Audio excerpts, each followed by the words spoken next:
So we're going to wrap this up here in the third section, and we're talking about now, we're finishing off that whole summer travel schedule and the hare versus the tortoise and stuff. A lot of people are sprint, break, sprint, break, sprint, break.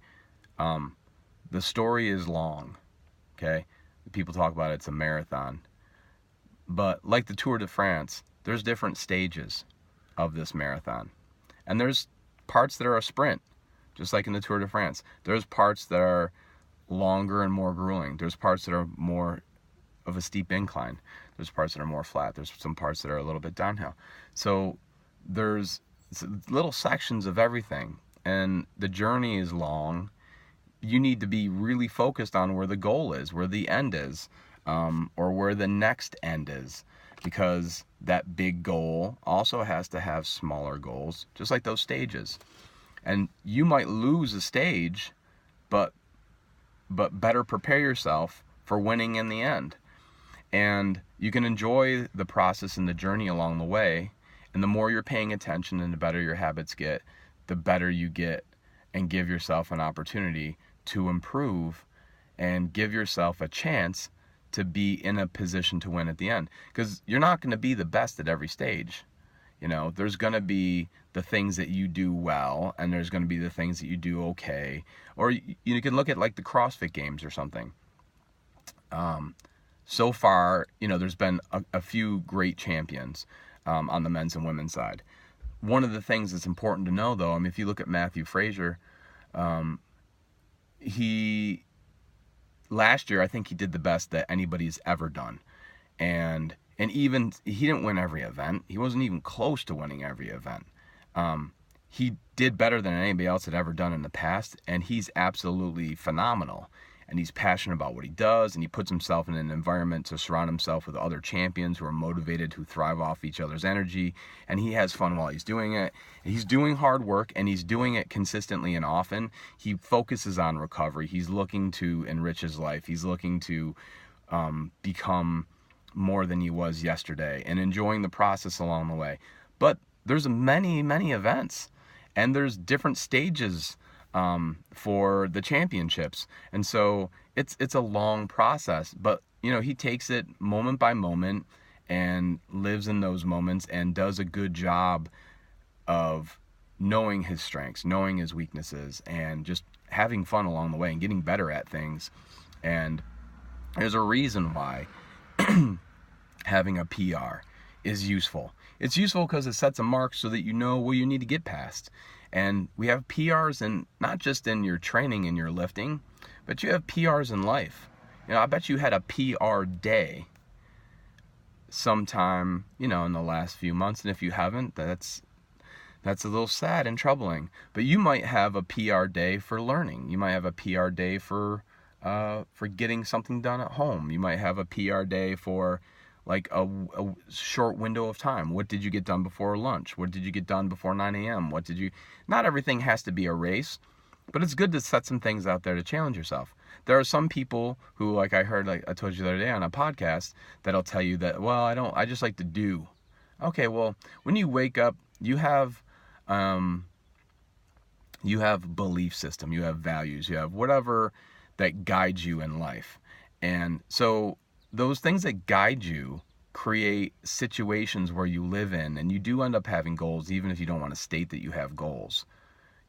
Maybe your goal is that you don't have goals. I don't know. But even that in itself is a goal. So you may as well set some. It doesn't have to be stressful, and it doesn't have to be a thing. It doesn't have to be, well, I was running the 100 today, and if I didn't get a 11 flat, I wasn't going to be happy. Sometimes you're focusing on the process. It's okay to focus on some of the outcomes though too, because they will at least give you feedback. So if you wanted to PR on bench, and you were set a goal of 315 by the end of the summer, and coincidentally you were consistent and you end up hitting that goal before the end of summer. Well, would you have hit that goal if you didn't have that goal? Maybe not. Most of the time the answer is probably not. So at least set a goal. And we've had some where people come in and they've set goals and they went way past those goals. We've also had some where they came in and they really didn't set very big goals. And so, they didn't come even close. And one of the things, probably the biggest thing that I do, and I'll leave you guys on this note, is, and Melissa and anybody that we work with, is we do our best to help coaches, athletes, and parents get out of their own way. And that can sound really negative if you're coming from that place of lack of trust, lack of courage, lack of accountability, sometimes lack of vision, lack of goals, lack of self-esteem, and knowing that you're qualified or hungry to do what you're getting paid to do. But we say getting out of your own way, and I don't spell way the same way. I use the acronym of WAYE, and that is what actions you empower. Getting out of your own way. Getting them out of the actions that they empower. Because often they spend more time on worry than on doing. They spend more time on the what if in a bad way than a what if in a good way. They embrace in a negative way the power of not yet. Meaning, some of the people misinterpret the power of not yet as in, well, I'm going to do it tomorrow. I'm not doing it today, not yet. Instead of like, okay, well, I wanted to squat 700 pounds. Not yet, but I will get there.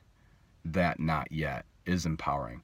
Versus that not yet of, well, what am I doing today to move me towards it? Well, I have time, but I don't know if I have time. I don't know, not yet. So pulling all these things together, thinking about David Allen, thinking about all the other resources that I'm talking about, Get Better at Learning with Jim Kwik. The thing that we're best at is evaluating people physically and then incorporating all the other things together.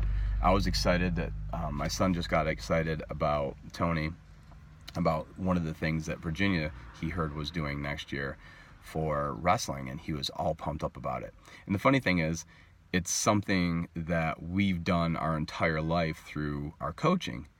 So I could either be upset that like it sounds like maybe he didn't understand we've already done all this, or I can just be excited because, hey, he gets it. He's excited about the things we're excited about that you need to be excited about performance-wise.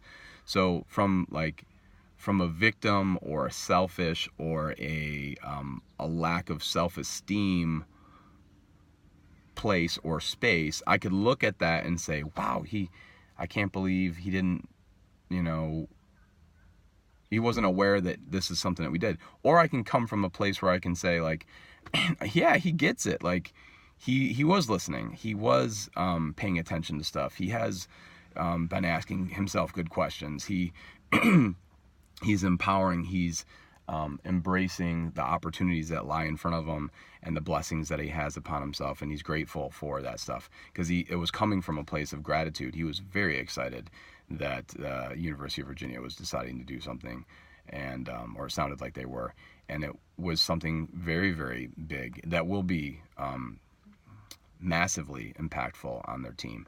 So, and who knows, maybe they're doing it for a bunch of other teams. That's for a whole different conversation. But the bottom line is looking to improve every day. Now, don't wait for tomorrow. Tomorrow, who knows if that's going to happen. Jim Collins talking about the flywheel. Get that flywheel going right now. And if it has been going, somebody says, we're going to take a break. Take a break for how long? How many days? You want to take a break for a day or maybe 2? That's fine. Once 2 becomes 3 and you're off and you're not doing anything to improve yourself, you're losing, you're slipping, you're not staying even, you're going back. It's one thing to recover. It's one thing to have downtime, a deload, but deload is active. You can have some nothing, that's fine. But like the never-ending story, Atreyu and all that good stuff. The nothingness is in everything. And at the same time, it's nothing at the same time. So the nothingness that I'm talking about is that downtime. It's a fairy tale. It's not real. Okay? And it serves no purpose. you need to be actively getting better every day in small ways.